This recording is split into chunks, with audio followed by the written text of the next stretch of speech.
Hello students, मैं रवि रंजन आप लोगों का स्वागत करता हूं मैग्नेट ब्रेन्स हिंदी में, जो आपको प्रोवाइड करता है सभी विषयों के कंप्लीट वीडियो कोर्स, वो भी फ्री ऑफ कॉस्ट। और ऐसा नहीं कि भाई एक चैप्टर या दो चैप्टर के बाद आपसे कहा जाए किसी तरह का सब्सक्रिप्शन लेना पड़ेगा, कोई चार्ज पे करना पड़ेगा, ऐसा कुछ नहीं है। आपको मिलने वाला है बेस्ट क्वालिटी कंटेंट, वो भी फ्री ऑफ कॉस्ट। चलो भाई, इसी के साथ हम करते हैं आज के सेशन को स्टार्ट। तो आज हम क्या करने वाले, तो आज से क्लास स्टार्ट होने वाली है कक्षा 9वीं के गणित की, जिसमें हम आज पहला पाठ लेके आए हैं संख्या पद्धति। तो संख्या पद्धति को आज से हम स्टार्ट करेंगे। और इस क्लास को स्टार्ट करने से पहले एक थॉट आपको बताना चाहूंगा, जिसमें यह चीज है आपके पास कि भाई जिस मेहनत से तू आज भाग रहा है वही कल तुझे सफलता दिलाएगी, और झोंक दो खुद को इस आग में, यही आगे तुझे हीरा बनाएगी। यानी कि आप अपने आप को बिल्कुल झोंक दो पढ़ाई के पीछे, फुल एफर्ट लगा लो। कि अगर आपने ऐसे एफर्ट लगाए तो आप एक हीरे से कम नहीं बन जाओगे। तो आपको पूरे एफर्ट लगाने पड़ेंगे, क्योंकि ये 9वीं कक्षा ही आपका यहाँ पर समझ लो आधार है, बेस है, जो कि 10th क्लास में आपके लिए बोर्ड की कक्षा के लिए होगी। ठीक है, और आगे आने वाले जितने भी सेशन होंगे, जितने भी कक्षाएं होंगी, उसमें ये 9वीं 10वीं बहुत ही ज़्यादा इंपॉर्टेंट होती है। ठीक है, तो यहाँ पर ये 9वीं कक्षा को यहाँ पर आपको बिल्कुल एफर्ट से, बिल्कुल बेहतरीन तरीके से आपको इसको कंप्लीट करना होगा। ठीक है, तो उसी के साथ हम करते हैं चैप्टर को स्टार्ट और देखते हैं भाई आगे हम इसमें क्या क्या चीज़ें पढ़ने वाले हैं। तो इसमें सबसे पहले हम देखेंगे भाई इंट्रोडक्शन, परिचय। भाई इस चैप्टर में है क्या क्या चीज़ और क्या क्या चीज़ हमें इसमें पढ़नी है। तो इसमें परिचय की बात करें तो परिचय में सबसे पहले हम देखेंगे भाई संख्या के प्रकार क्या हैं। संख्या के प्रकार क्या हैं, कितनी तरह की संख्याएं होती हैं, उसके बारे में हम चर्चा करेंगे। ठीक है, उसके बाद हम देखेंगे भाई अपरिमेय संख्या क्या होती है। इसके आधार पर बहुत से क्वेश्चंस बने हुए हैं और बहुत से क्वेश्चन पूछे जाते हैं, वो भी क्वेश्चन यहाँ पर हम देखेंगे भाई क्या होता है अपरिमेय संख्या। उसके बाद वास्तविक संख्याएं और उनके दशमलव प्रसार, जो वास्तविक संख्याएं होते हैं उनके दशमलव प्रसार किस अनुसार होते हैं, कैसे शांत होता है, कैसे अशांत होता है, उस तरह की कंडीशंस भी देखेंगे इसके अंदर। ठीक है, उसके बाद हम देखेंगे संख्या रेखा पर वास्तविक संख्याओं का निरूपण। मतलब क्या है, जो संख्या रेखा होती है उस पर कैसे हम उसको निरूपण करते हैं, कैसे उनसे दर्शाते हैं, किसी भी संख्या को किसी संख्या रेखा पर कैसे दर्शाया जाता है, इस चीज़ों को हम यहाँ इसके अंदर पढ़ेंगे। उसके बाद आपके पास है वास्तविक संख्याओं के लिए घातांक के नियम। अब यहाँ पर हम देखेंगे कि वास्तविक संख्या जो होती है उसके घातांक के नियम क्या होते हैं, उसकी घात के नियम क्या होते हैं, उसके जो पावर होती है उसके नियम क्या होते हैं, उसके अकॉर्डिंग हम बहुत से रूल्स पढ़ेंगे इसके अंदर, और ये हमें चैप्टर में पढ़ना है। ये पूरा का पूरा इंट्रोडक्शन है जो कि आपके संख्या पद्धति चैप्टर में आने वाला है। ठीक है, चलो भाई इसके बाद हम आते हैं नेक्स्ट पे। ओके, तो यहाँ पर देखेंगे हम भाई सबसे पहले इसके इंट्रोडक्शन के बारे में, संख्या पद्धति के इंट्रोडक्शन के बारे में, कि भाई संख्याओं के सबसे पहले हमें ज्ञान होना चाहिए संख्या में कौन कौन सी संख्या क्या होती है। ठीक है, तो सबसे पहले यहाँ पर आते हैं क्या है, संख्या पद्धति, नंबर सिस्टम। इसको कैसे डिवाइड करेंगे, तो सबसे पहले हमारे पास आएगा भाई संख्या पद्धति को दो भागों में डिवाइड किया गया है। कैसे भाई, तो पहला आता है आपका वास्तविक संख्या और एक आता है अवास्तविक संख्या। डन। तो इसमें वास्तविक संख्या क्या है, तो वास्तविक संख्या वो संख्या जो आज तक तुमने पढ़ा है, आज तक जितनी भी संख्या तुमने पढ़ी है सारी वास्तविक संख्या होती है। जिसकी बात करें हम यहाँ पे, जैसे कि कहा जाए 2 हो गया, -5 हो गया, 7/3 हो गया, या फिर 6.666 चलता जा रहा है। ठीक है, या फिर आपका √5 हो गया, या फिर √7/3 हो गया, इस तरह से हो गया। ये सारे नंबर, जितने भी नंबर आज तक पढ़े आपने, सारे के सारे वास्तविक संख्या होते हैं। तो बोलेंगे सर सारे जब वास्तविक है तो अवास्तविक क्या है, तो अवास्तविक ऐसी संख्या है जो एक तरह का इमेजिन किया जाता है, इमेजिनरी नंबर है। ठीक है ना, ये क्या आपका कॉम्प्लेक्स नंबर है, इमेजिनरी नंबर है, जस्ट इमेजिन करने वाली बात है। यानी ये संख्याएं वो संख्या होती हैं जो कि एग्जिस्ट नहीं करती, यानी अंडर रूट में माइनस। अगर कोई भी संख्या रूट के अंदर माइनस होती है तो ये संख्याएं होंगी जो कि एग्जिस्ट नहीं होती, और इसको ये संख्याएं क्या होती है, गलत होती है, ये संख्या होती नहीं। तो बोले सर क्यों पढ़ा रहे हो, जो गलत होती है तो करे क्यों रहे हैं, तो बेटा इसको अभी तो नहीं पढ़ेंगे, लेकिन इस संख्याओं के बारे में पढ़ेंगे, 11वीं कक्षा में पढ़ेंगे। ठीक है, तो तब की बात है, तो अभी तो कुछ पढ़ना नहीं है, तो इसको अभी इसके बारे में कुछ भी ज्ञान नहीं करना। तो बस मैंने बता दिया कि अवास्तविक संख्या नाम की भी चीज़ होती है जो कि रूट के अंदर माइनस होता है। ठीक है, अगर ऐसा नंबर अभी किसी भी क्वेश्चन में पाया जाता है, ऐसा नंबर, तो उसे आप गलत ठहरा दोगे कि वैसा नहीं होता, और ख़त्म, वो चीज़ गलत है, वहीं पे एग्जिस्ट ही नहीं करती, ख़त्म, बेकार है। ओके, चलो भाई इसकी बात खत्म यहाँ पे। और हमें जो पढ़ना है वो पढ़ना है वास्तविक संख्या के बारे में, कि वास्तविक संख्या क्या होती है उसके बारे में पढ़ना है। तो यहाँ हम देख पा रहे हैं कि वास्तविक संख्या कौन सी संख्या है, तो जितनी भी संख्या आज तक पढ़ी है हमने वो सारी वास्तविक संख्या है। चलो भाई उस संख्याओं को थोड़ा सा और डिवाइड करते हैं, किस हिसाब से बढ़ेगा। तो यहाँ पर मैं बताऊँ, वास्तविक संख्या को दो संख्याओं में विभाजित किया गया है। कैसे, एक है हमारा परिमेय संख्या और एक अपरिमेय संख्या। अब देखो परिमेय संख्या क्या होती है, तो परिमेय संख्या की बात करूं तो वह संख्या जिसे हम P बटे Q की फॉर्म में लिख सकते हैं, वह संख्या जिसको हम P बटे Q में लिख सकते हैं, ठीक है, उसे हम कहते हैं परिमेय संख्या।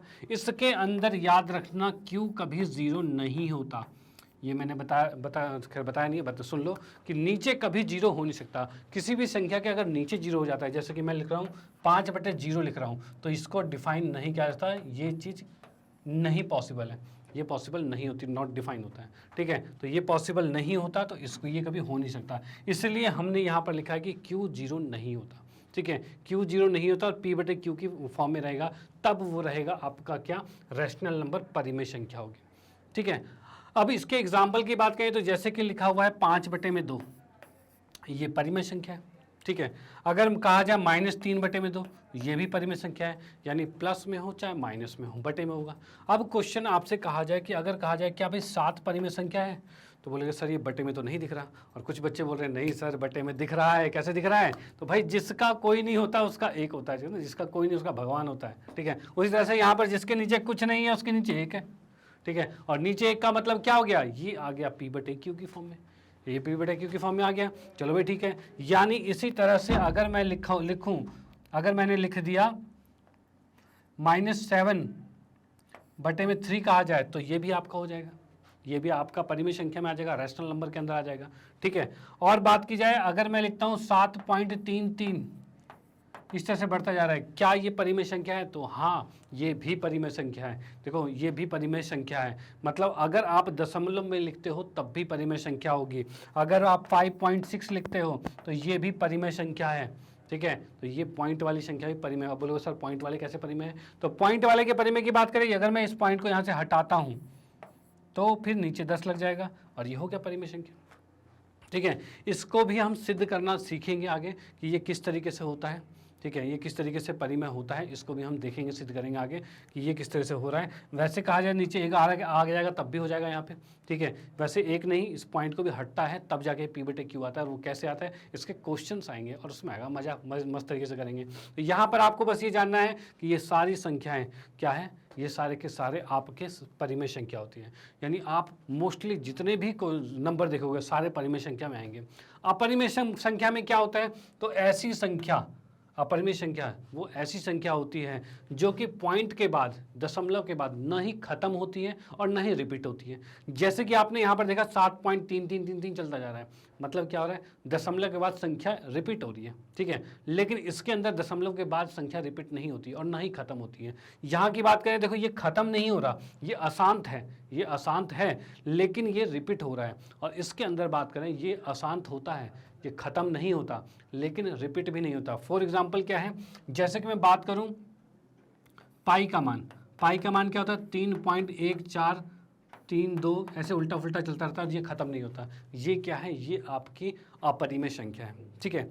उसके बाद हम बात करें √2, ये भी अपरिमेय संख्या है, 1.41 इस तरह से चलता जाता है।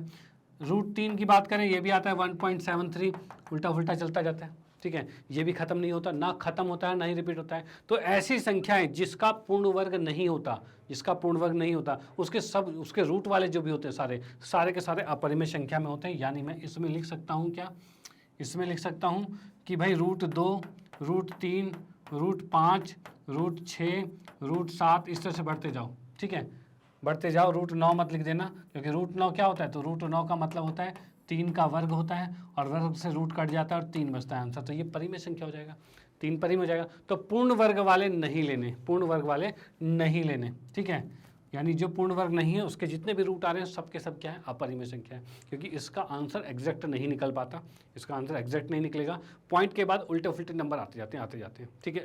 एक तो ये हो गया। और जो पाई होता है ये भी आपका क्या होता है, अपरिमेय संख्या होता है, पाई भी अपरिमेय संख्या होता है। अब एक चीज़ देखो, पाई अगर अपरिमेय संख्या है तो बड़ा अच्छा वाला ज्ञान है, ठीक है, पाई अगर अपरिमेय संख्या है तो क्या 22/7 भी अपरिमेय संख्या है, क्योंकि भाई पाई का मान ही तो 22/7 था। अब पाई को मैंने कह दिया अपरिमेय संख्या, 22/7 भी कह रहे हैं अपरिमेय संख्या, लेकिन 22/7 तो P बटे Q की फॉर्म में है, भाई ये तो P बटे Q की फॉर्म में है, जो P बटे Q चाहिए था वो तो वो दिख रहा है, तो क्या ये अपरिमेय संख्या होगा, इसमें बड़े बच्चे कंफ्यूज होते हैं, क्या ये अपरिमेय होगा कि परिमेय होगा, जबकि पाई तो अपरिमेय होता है, पाई कंफर्म हो गया कि अपरिमेय होता है, ठीक है। लेकिन क्या 22/7 अपरिमेय होता है? बड़ा अच्छा लॉजिक है भाई, 22/7 होता है कि नहीं होता। तो मैं आपको बताना चाहता हूं कि पाई का जो ये मान होता है वो लगभग मान होता है, पाई की एग्जैक्ट वैल्यू नहीं होती है, पाई का लगभग मान होता है 22/7, ठीक है। यानी कि ये चीज़ जो होती है 22/7 जो है ये आपका होता है रैशनल नंबर, मतलब परिमेय संख्या होती है, याद रखना। 22/7 परिमेय संख्या होती है और पाई जो होता है वो अपरिमेय संख्या होती है। इनको लगभग बराबर रखा गया है, क्योंकि एग्जैक्ट बिल्कुल इक्वल तो नहीं है ये, ठीक है, लेकिन लगभग बराबर रखा गया, इसलिए यहाँ पे ये दिखाया गया है, ठीक है। तो याद रखना पाई का जो मान होता है 22/7 वो लगभग होता है, एकदम एग्जैक्ट नहीं होता। और जो 22/7 है वो आपकी है परिमेय संख्या, और जो पाई है वो है अपरिमेय संख्या, ठीक है। डन। चलो भाई, इस चीज़ को मैं आशा करता हूँ समझ में आ गया होगा कि परिमेय क्या होता है और अपरिमेय क्या होता है। ये बहुत ही इंपॉर्टेंट सेक्शन है कि परिमेय अपरिमेय आप समझ पाओ कि परिमेय क्या होता है, अपरिमेय क्या होता है। तो अब बोलोगे सर इसमें एक चीज़ आ रही है, चलो इसके बाद बताऊंगा वो चीज़ में। अगला वाला सेक्शन देखते हैं भाई। इसके बाद यहाँ पर देखो परिमेय संख्या की बात करें तो परिमेय संख्या में क्या है, तो दशमलव वाली संख्या आती है और पूर्णांक संख्या आती है। अब दशमलव वाली संख्या क्या होगी, तो भाई दशमलव में हम बात करें तो ऐसी संख्या जो दशमलव में आ रही हो, जैसे 7.6 आ रही है, ठीक है, 8.7 आ रही है, ठीक है, 7.3333 आती जा रही है, ठीक है, इस तरह की चीज़ आ रही है। पूर्णांक वाली संख्या क्या है, तो ऐसी संख्या जो दशमलव में नहीं होती। अब दशमलव में नहीं का मतलब जिसे इंटीजर कहा जाता है, पूर्णांक कहा जाता है, ठीक है। और ये चीज़ क्या आएगी, इसे कहते हैं, ये आपका आ रहा है 0, 1, 2, 3, 4, इस तरह से बढ़ता जाएगा। और इधर की बात करें तो -1, -2, -3, इस तरह से बढ़ता जाएगा, ठीक है। माइनस में भी संख्याएं हैं, प्लस में भी संख्याएं हैं, ठीक है। सारी संख्याएं जो प्लस और माइनस में आती है, पॉइंट में नहीं आती, इसे कहा जाता है इंटीजर यानी पूर्णांक कहा जाता है, ठीक है। अभी थोड़ी देर पहले हमने देखा था अपरिमेय संख्या और परिमेय संख्या में। देखो पहले मैं पूर्णांक बताना चाहता था, उसके बाद मैं वो चीज़ों को थोड़ा और क्लियर करूंगा, ठीक है। अभी आपने ये समझ लिया है कि पूर्णांक क्या होते हैं, जो कि पॉइंट में नहीं होते हैं, सीधे नंबर्स होते हैं, ठीक है। और जो डेसिमल नंबर दशमलव संख्या जो क्या है वो दशमलव में होती है, ठीक है भाई, ये चीज़ हमने देख लिया। अब मैं देखूंगा बताऊंगा यहाँ पर, जैसे जो अपरिमेय संख्या हमने पढ़ी थी जो √2 था, अब इसमें कहा गया था ये P/Q की फॉर्म में है, ठीक है। और जैसे मैंने कहा था अगर 5 लिखा हुआ है तो उसके नीचे 1 लगा दो, P/Q की फॉर्म हो जाएगा, ये भी परिमेय संख्या हो जाएगा। अब आपके माइंड में ये आएगा, क्या रूट के नीचे 1 नहीं लगा सकते थे, जिससे ये भी हो जाता P/Q के फॉर्म में। अब ये भी P/Q की फॉर्म में गया तो ये भी परिमेय में काउंट करो, क्यों भाई अपरिमेय में जा रहा है। तो यहाँ पर एक और लॉजिक है कि इसमें जो P/Q जो होता है, P/Q होता है, इसमें हमने एक चीज़ पढ़ा था कि Q 0 नहीं होता, ये चीज़ पढ़ा था। उसके बाद एक और चीज़ है कि P और Q ये दोनों के दोनों होते हैं पूर्णांक, ये दोनों के दोनों पूर्णांक, बिलोंग्स टू पूर्णांक, मतलब ये इसमें आते हैं। P और Q की संख्या जो होती है वो पूर्णांक होती है, ठीक है, ये चीज़ याद रखना। Z मैं किसको नोट कर रहा हूँ, Z जो होता है ये पूर्णांक होता है,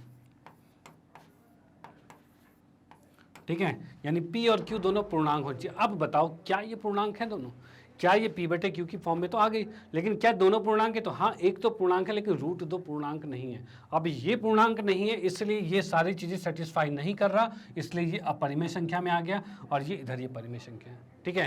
तो याद रखना ये वाला लॉजिक अगर आपसे कोई कहता है, कोई पूछता है कि भाई ये भी तो P/Q की फॉर्म में है, तो इसको हम परिमेय संख्या क्यों नहीं कह रहे, तो आप ये कहोगे कि भाई P/Q तो है लेकिन वो P और Q पूर्णांक होने जरूरी है, ठीक है, P और Q पूर्णांक होने जरूरी है। ओके, चलो भाई यहाँ पर ये चीज़ आ गई हमारे पास, तो इसको भी नोट कर सकते हो आप। और बाकी यहाँ पर भी हो गया। तो पूर्णांक में हमने समझ लिया कि ये चीज़ें क्या थी आपके पास, 0, 1, 2, 3 इस तरह से जा रहा है, अब इधर माइनस में रहेगा, ये आ रहा है।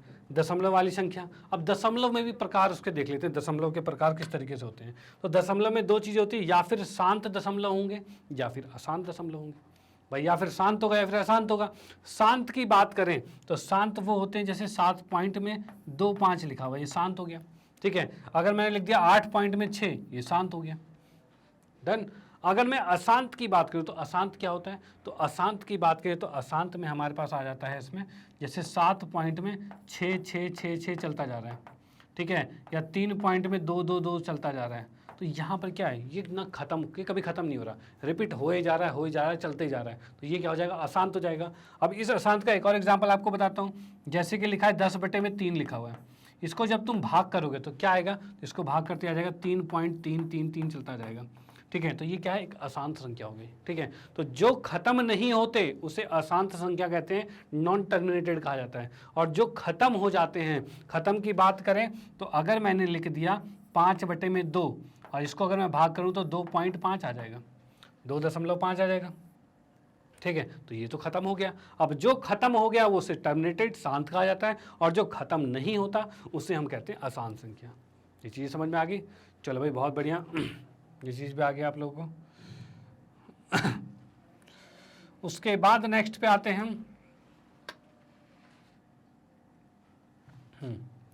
अब आते हैं भाई पूर्णांक के अंदर कौन कौन सी संख्या आ रही है। अब पूर्णांक के अंदर के बारे में आपको बताना चाहूँ तो इसके लिए 1 मिनट व्हाइट शीट ले लेते हैं।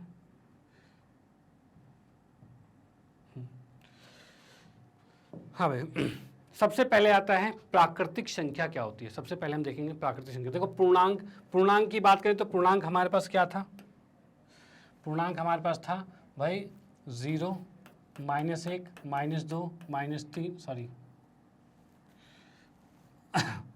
1, 2, 3, 4 इस तरह से बढ़ता जाएगा। और इधर की बात करें तो -1, -2, -3 और -4 इस तरह से ये बढ़ता जाएगा। ये चीज़ थी, ये हमारा पूर्णांक था। इसमें से सबसे पहले हम क्या देख रहे हैं, सबसे पहले देख रहे हैं भाई ये प्राकृतिक संख्या क्या होती है। प्राकृतिक संख्या क्या होती है, तो प्राकृतिक संख्या के बारे में बात करें तो प्राकृतिक संख्या को हम लिखते हैं कैपिटल N से दर्शाया जाता है, जिसे नेचुरल नंबर कहते हैं। ठीक है ना, प्राकृतिक संख्या को कैपिटल N से, जो इंटीजर था मतलब पूर्णांक था उसको Z से दर्शाया जाता है। ठीक है, ये हमारा Z से दर्शाया जा रहा है। ओके, तो ये Z से दर्शाया जा रहा है पूर्णांक को। अब यहाँ क्या प्राकृतिक संख्या। अब इसमें से कहा जाए प्राकृतिक संख्या कौन सी होती है। अब देखो, प्राकृतिक संख्या समझने का एक आसान सा तरीका है भाई। जो प्राकृतिक नेचुरली जो बोला जाता है, नेचुरली बोला जाता है। ठीक है, नेचुरली कैसे, अगर आपने किसी को बोला भाई गिनती सुना, तो सामने वाला क्या बोलेगा, कैसे सुनाएगा, 0, 1, 2, 3 ऐसे सुनाएगा कि ऐसे सुनाएगा, 1, 2, 3, 4, 5 ऐसे सुनाएगा।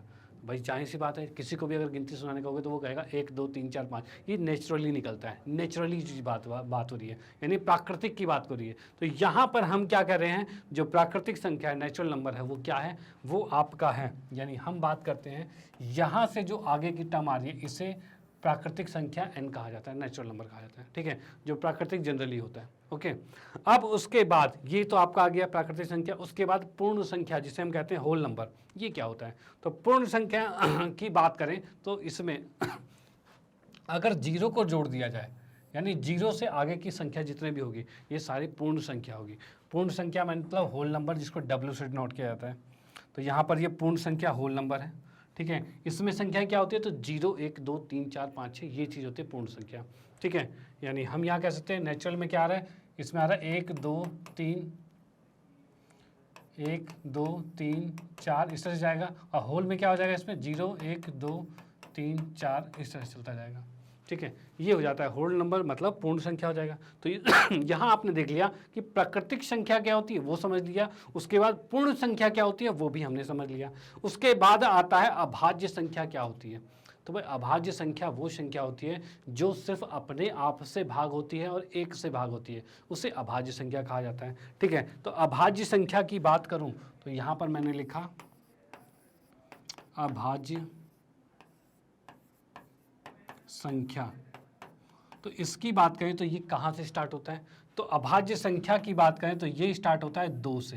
पहली संख्या अभाज्य संख्या 2 होती है, याद रखना 2 अभाज्य संख्या है। ठीक है, उसके बाद क्या चीज़ है, 3 है, 5 है, 7 है, फिर 11 हो जाएगा, इस तरह से बढ़ता जाएगा। अब ये सारी संख्या क्या है, ये सारी संख्याएं क्या है, ये वो संख्या है जो सिर्फ अपने आप से भाग होती है और 1 से भाग होती है। ठीक है, तो यहाँ पे यही सारी संख्या है, इसमें आप 1 नहीं ले सकते, 1 नहीं ले सकते। कभी कभी क्वेश्चन ये आता है, बड़ा इंटरेस्टिंग सा क्वेश्चन आता है कि ऐसी संख्या बताओ जो सम संख्या है और अभाज्य संख्या है। तो यहाँ पर ये 2 नंबर, ये कई बार क्वेश्चन पुटअप किया जाता है, जनरली क्वेश्चन हो जाता है कि ऐसी अभाज्य संख्या बताओ जो सम संख्या है। ठीक है, तो सम संख्या अभाज्य संख्या कौन सी है, सिर्फ 2 है, उसके अलावा कुछ भी नहीं है। ठीक है, तो ये चीज़ आपको पता होनी चाहिए। और बाकी अभाज्य संख्या आप समझ चुके हैं कि ऐसी संख्या जो सिर्फ अपने आप से भाग होती है और किसी से भाग नहीं होती, अपने आप से और 1 से भाग होती है और किसी से नहीं होती। ठीक है, तो ये हो गया। उसके बाद हमारे पास आता है अभाज्य के बाद भाज्य संख्या। अब देखो वो संख्या, अब भाज्य की बात करें, भाज्य संख्या इसकी बात करें तो यहां पर देखो ये हमारी टोटल संख्या, होल नंबर, होल संख्या ये थी, पूर्ण संख्या ये थी। उसमें से देखो अभाज्य संख्या तो ये आ गई हमारे पास, और भाज्य संख्या क्या होगी, वो संख्या जो भाग हो जाती है। तो भाग होने वाली संख्या कौन सी होगी, तो भाग होने वाली संख्या यहां से स्टार्ट होगी, 4, 6, 8, 9, 10, इस तरह से चलता जाएगा। ये सारी संख्या क्या है, भाज्य संख्या है, ये किसी ना किसी से भाग हो सकते हैं। जैसे 4 कहा जाए तो 2 से भी भाग हो रहा है, 4 से भी हो रहा है। 6 कहा जाए 2 से भी हो रहा है, 3 से भी हो रहा है, 6 से भी हो रहा है। 8 की बात की जाए तो 2 से भी हो रहा है, 4 से भी हो रहा है, 8 से भी हो रहा है। इस तरह चीज़ों की संख्या है, यानी इसमें ऐसी संख्या है जो अपने आप से भाग होने के अलावा और भी ज़्यादा नंबर से भाग हो जाती है, ठीक है, तो उसे भाज्य संख्या कहते हैं। यानी कि पूरे नेचुरल नंबर में, होल नंबर में अगर मैं भाज्य संख्या को घटा दूँ, अगर अभाज्य संख्या को घटा दूँ तो भाज्य आ जाएगा, ठीक है। चलो भाई, ये भी हो गया आपका कंप्लीट। उसके बाद हम बात करते हैं भाई सह अभाज्य संख्या क्या होता है, सहभाज्य संख्या, ठीक है। ये सह है, भाज्य,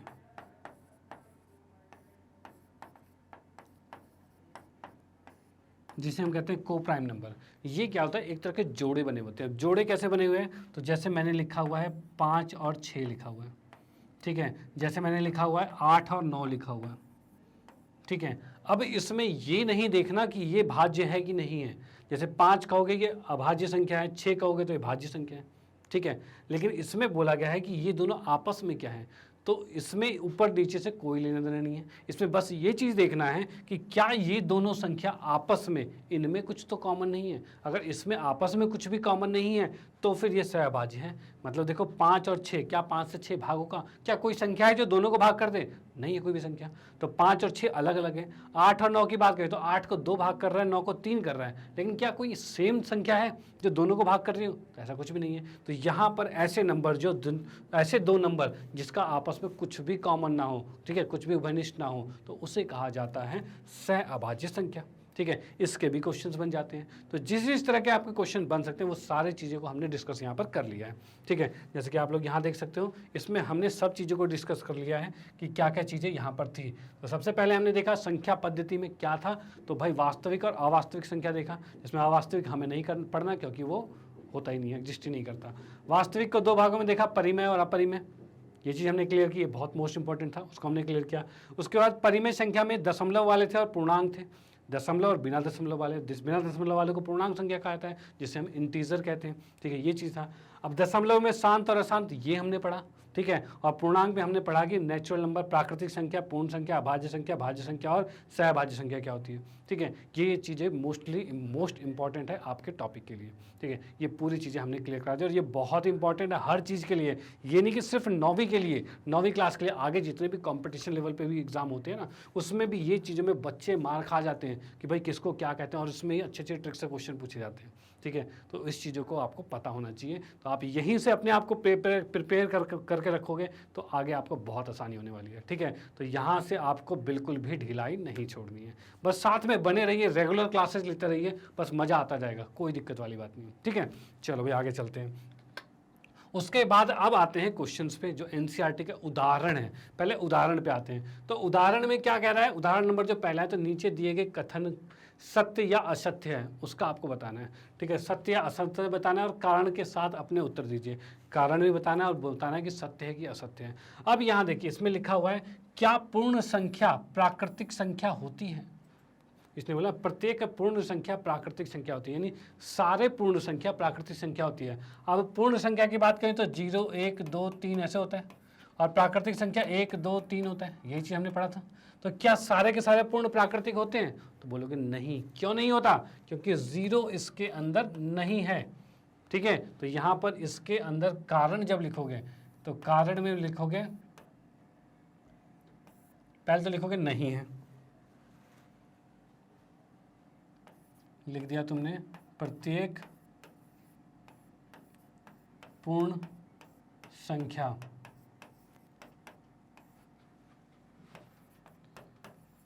प्राकृतिक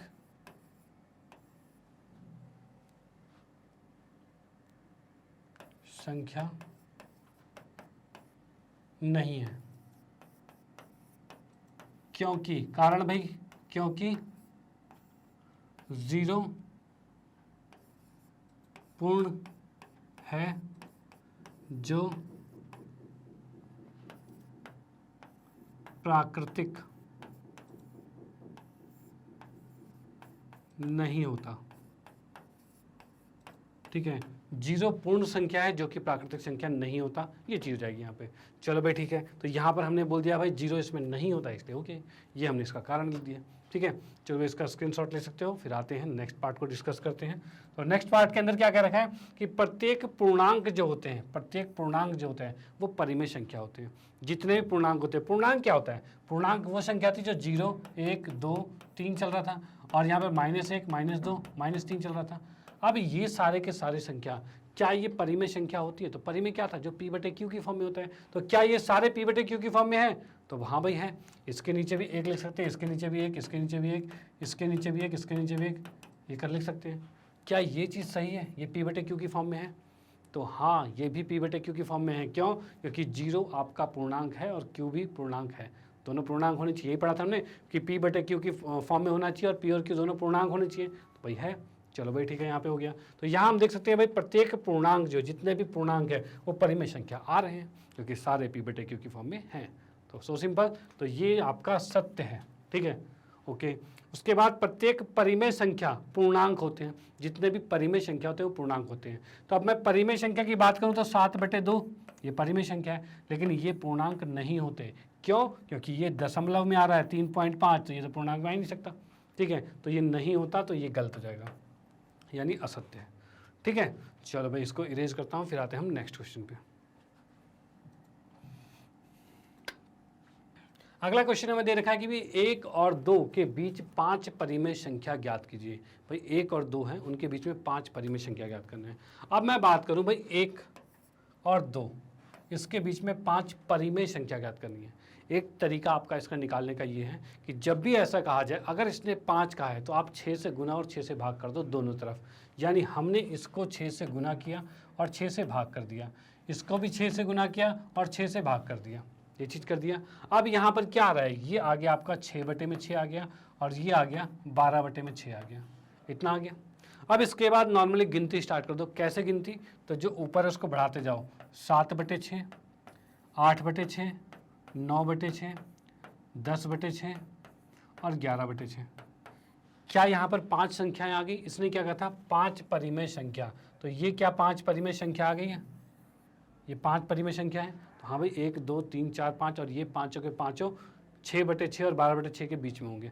अब बोलोगे सर हमने संख्या क्यों बदल दी? संख्या बदलनी थोड़ी थी, उसी के बीच में निकालना था। तो संख्या कहाँ बदली? नहीं बदली है। 6/6 कटेगा तो 1 ही तो आएगा, 6 दूनी 12, 2 ही तो आएगा, 2 ही लिखा है और 1 ही लिखा है, बस हमने इसको थोड़ा बड़ा करके लिख दिया है। ठीक है, और ये सारी संख्या आपकी यहाँ आ गई है। एक तो ये तरीका हो गया। एक तरीका आपका क्या हो रहा है कि अगर आपको 1 और 2 के बीच में परिमेय संख्या कहा जाए, 1 और 2 के बीच में 5 परिमेय संख्या कहा है, तो इसके बीच में कोई से नंबर पॉइंट में डाल दो, यानी 1.1, 1.2, 1.3, 1.4, 1.5, इस तरह से लिख सकते हो। बहुत सारे बन सकते हैं, ये बहुत सारे बन सकते हैं। तो ये 5 संख्या भी इसके बीच में लिख सकते हो, ये भी सिंपल सा है, कोई दिक्कत वाली बात नहीं है। ठीक है, ऐसा भी हम कर सकते हैं। तो ये भी हो गया। अगर इसने परिमेय कहा है, कि जैसे परिमेय कहा है तो हम इसको पॉइंट हटा के भी लिख सकते हैं। पॉइंट हटाने का मतलब क्या है, जैसे इसका पॉइंट यहाँ पर हटाओगे तो ये 11/10 हो जाएगा। वैसे इसमें 12/10, 13/10, 14/10, 15/10 ऐसे भी लिख सकते हैं, कोई दिक्कत वाली बात नहीं है। तो ऐसे भी कर सकते हैं और ये तरीका परफेक्ट होता है। इसी तरीके से हम सारे को निकाल सकते हैं। ठीक है, आप जिस भी तरीके से चाहो उस तरीके से कर सकते हो। वैसे आपको जनरली इससे हल करना है, जो आपके एनसीईआरटी में भी दे रखा है, इससे हल करना है। ठीक है, चलो भाई इसको इरेज करते हैं और आते हैं नेक्स्ट क्वेश्चन पे। ओके, तो यहाँ पर हम आते हैं भाई प्रश्नावली 1.1। भाई प्रश्नावली 1.1 हम स्टार्ट करते हैं। भाई प्रश्नावली में क्वेश्चन किस किस तरह के पूछे गए हैं। तो भाई जैसे कंसेप्ट आपने अभी पढ़ लिए हैं, समझ लिए हैं, फिर तो ये क्वेश्चन भी आपके सामने कुछ भी नहीं होंगे। चलो अभी देखते हैं किस तरीके से हैं। तो सबसे पहले इसने बोला है क्या शून्य एक परिमेय संख्या है। इसने बोला है कि क्या शून्य जो है वो परिमेय संख्या है, क्या इसे P/Q के रूप में लिखा जा सकता है। ठीक है ना, जहाँ P/Q हो और Q 0 ना हो, क्या ऐसा हो सकता है। तो भाई इस बात पे छोटी सी चर्चा हुई थी हमारी। तो भाई देखते हैं इसके अंदर। तो हल में अगर मैं लिखता हूँ तो इसमें हमें मालूम है शून्य, क्या शून्य को हम 0/1 लिख सकते हैं? भाई हाँ लिख सकते हैं। और ये हमारा P/Q आ रहा है, ठीक है, ठीक है ना।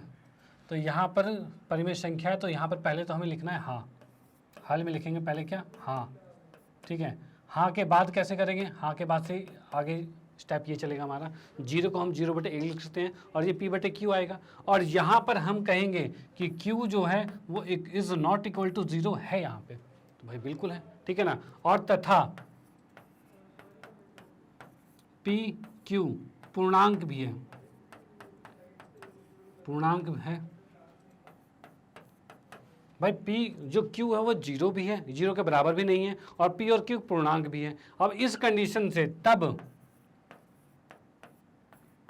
हम कह सकते हैं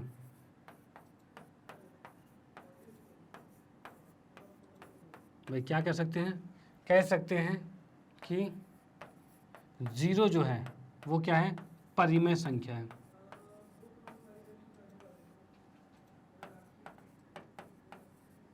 ठीक है भाई, 0 एक परिमेय संख्या हो गई। ओके, चलो भाई आप इसको नोट कर सकते हो कि हाँ पहले लिखना है, फिर 0 को 0/1 लिखेंगे और ये P/Q आएगा। P भी 0 है और Q, P तो कुछ भी हो कोई फर्क नहीं पड़ता, लेकिन Q 0 नहीं होना चाहिए, वो नहीं है, और P और Q पूर्णांक होने चाहिए, वो भी है। तो इस कंडीशन से ये हमारा 0 भी परिमेय संख्या है। ठीक है, चलो भाई ठीक है, आते हैं नेक्स्ट क्वेश्चन पे।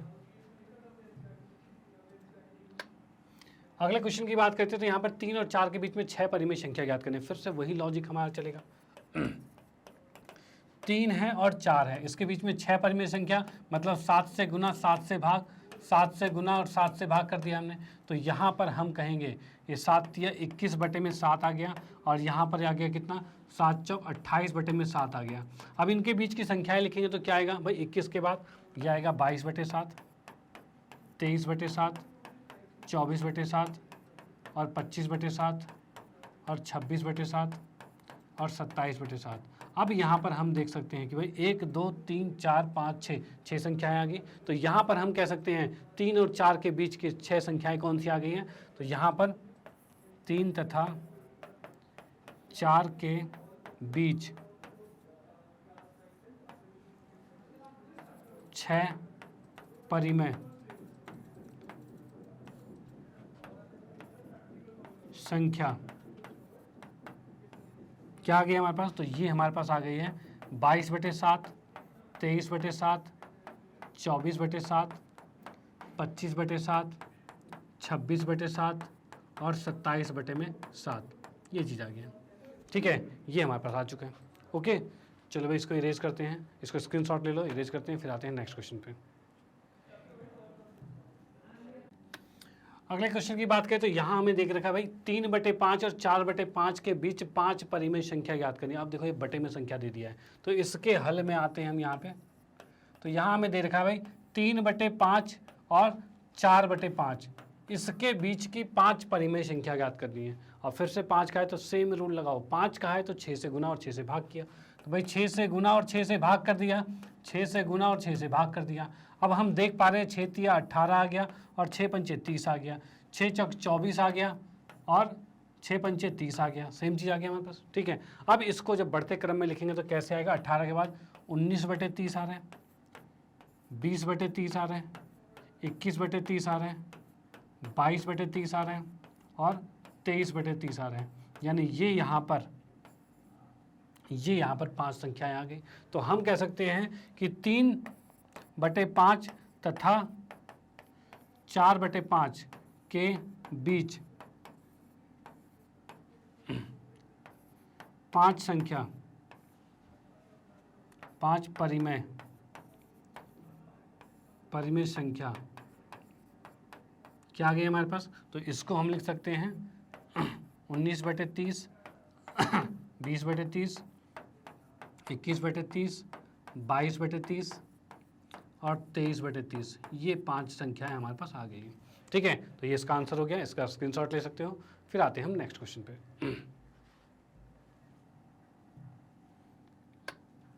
अगले क्वेश्चन की बात करें तो यहाँ में दे रखा है नीचे दिए गए कथन सत्य और असत्य कारण के साथ अपने उत्तर दीजिए। भाई ये सत्य है कि असत्य, उसको देखना है हमें। चलो भाई देख लेते हैं। अभी अगर आपने संख्या पद्धति समझ लिया तो फिर ये चुटकियों का सवाल है, कुछ भी नहीं है, ठीक है। अब यहाँ पर दे रखा है प्राकृतिक संख्या पूर्ण संख्या होती है। क्या सारी प्रत्येक प्राकृतिक संख्या पूर्ण होती है? तो प्राकृतिक में क्या था, 1 2 3 इस तरह से था, और ये क्या था 0 1 2 3, यानी ये वाले सारे नंबर तो इसके अंदर है, तो ये सब कुछ इसके अंदर होता है। तो हम लिख सकते हैं हाँ भाई होता है। हाँ हो जाएगा भाई, होता है, सत्य है, तो सत्य लिखेंगे, हाँ नहीं लिखेंगे, सत्य लिखेंगे। सत्य है, ठीक है, सत्य है कि इसके सारे अंक जो होते हैं उसके अंदर होते हैं। चलो भाई ठीक है। नेक्स्ट करेगा प्रत्येक पूर्णांक जो होते हैं वो पूर्ण संख्या होते हैं। तो पूर्णांक की बात करें तो पूर्णांक क्या होते हैं, पूर्णांक माइनस में भी होते हैं, प्लस में भी होते हैं, लेकिन पूर्ण संख्या सारे जीरो के बाद होते हैं। 0 1 2 3 4 5 होता है। तो यानी कि जितने भी ऋणात्मक होते हैं, माइनस वाले नंबर होते हैं, वो पूर्ण नहीं होते। तो हम यहाँ लिखेंगे ये असत्य है, ठीक है। और इसका कारण ये है क्योंकि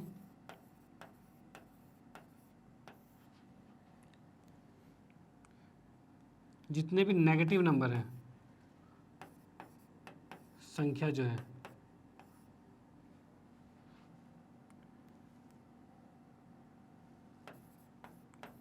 पूर्ण संख्या नहीं होते। जितने भी नेगेटिव संख्या थे वो पूर्ण संख्या नहीं होते, इसलिए कारण हो जाएगा, ठीक है। नेक्स्ट हमारे पास है प्रत्येक परिमेय संख्या पूर्ण संख्या होते हैं। भाई जितने भी परिमेय संख्या होते हैं पूर्ण संख्या होते हैं। तो परिमेय की बात करें तो परिमेय तो हो गया 7/2।